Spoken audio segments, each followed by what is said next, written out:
Good morning, Bible students. Welcome to our 12th video on the devil and Satan, where we are finding out what the biblical meaning of these words are. We've been concentrating for a bit on Satan, and we realized last week that the word Satan is a Hebrew word. It is a transliterated word, meaning that the translators just took a Hebrew word, Satan, with a small s, and put it into the English language with a capital S. It is a common noun. It is not a proper noun, meaning it is not a name of anybody.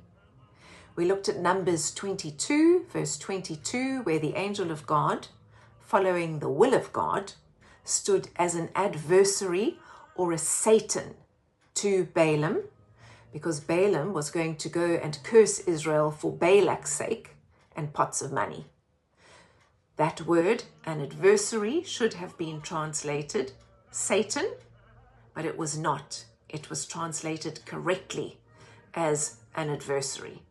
And also in verse 32, we can see that the angel says, I went out to withstand you. I went to Satan you. And today we're just going to look quickly at two more verses, and then I'll leave a few verses on the screen where you can see that the translators, because it did not suit the text, did not put the word Satan in, but they put the word an adversary or the adversary, because it is just a common noun, the way that it should be in all biblical text. So let's turn up 1 Samuel 29 verse 4. In 1 Samuel 29 verse 4, the context of the story is that David, fleeing Saul, who is being a Satan to him, has gone to live with the Philistines. And the Philistines want to go and fight against Israel.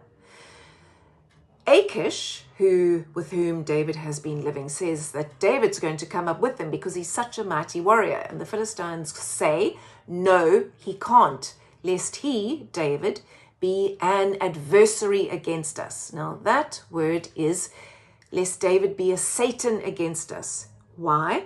Because David would have turned against the Philistines in favor of the Israelites. So that is a place in the Bible where it should be the word Satan, but it's not. It is translated correctly into an adversary. And then let's look at another one. 2 Samuel 19 verse 22. David, after leaving Jerusalem when Absalom had become his enemy, is now being brought back to Jerusalem. And there was a man called Shimei who cursed David as he went. And now that David is coming back, Shimei says, oh, welcome back. He's very nervous because he will lose his head. And of course, that's what Abishai says to David. Let's just chop off his head because he cursed you when we went. And now he's blessing you when you come back. Let's get rid of him. And David says in verse 22, you sons of Zeruiah, should you this day be adversaries unto me? Joab and Abishai had always been adversaries to David.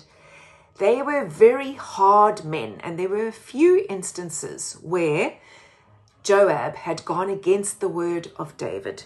For example, where Joab had killed Abner, where Abishai now wants to kill Shimei. And towards the end of his life, Joab was a Satan against David because he was not happy with David's appointment of Solomon as his successor. So that's just a few verses for you to look up. And then on the screen, from 1 Kings 11 verse 4, are a few verses where Yahweh or the Lord stirred up an adversary unto Solomon. Hadad the Edomite is a Satan. Rezin, the son of Eliada, is an adversary or a Satan. And Rezin was a Satan to Israel all the days of Solomon.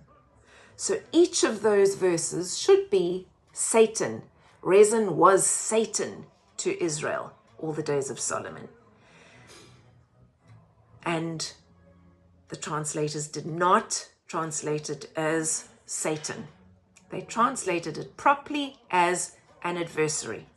So, Bible students, I hope this makes it clear to you that we need to, every time we look at the passages that are coming up, Understand that the word Satan is a common noun. It should not have a capital letter, and it simply means an adversary or an opposer.